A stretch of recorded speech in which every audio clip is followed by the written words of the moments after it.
សាបងអើយកាលពេលនេះអូននៅទីណាបងនឹងអូននឹងអូនខ្លាំងនឹងជីវ៉ាយប់ស្កាត់វាអង្រួនបងរងីកាយញាសងសាវិចោអត់សូមអូននឹងដំពួយផងណាអើយបងសុំទៅផងណាតែបងនេះនឹកថ្លៃព្រោះតែបងគេមិនលក់បារម្ភតែពីស្រីចង់ដឹងពីសុខទៅកូនតែពេលនេះអូនកំពុងតែធ្វើអ្វីរាល់ថ្ងៃអូនបានសុខទេគ្រប់ពេលគ្មានបងក្បែរស្រីសម្ដីពីមុនដែលបងមិនមើលងាយថ្លៃសង្ឃឹមថាអូនអភ័យអូននឹងដែលគេស្នេហាគេថ្មីសូមរូបអូនប្រណីបងណា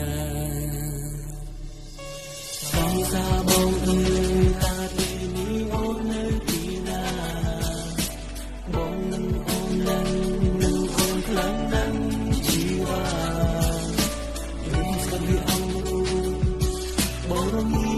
កាយយ៉ាសូមសាមិចោអត់សូមអូននឹងដំពួយផងណា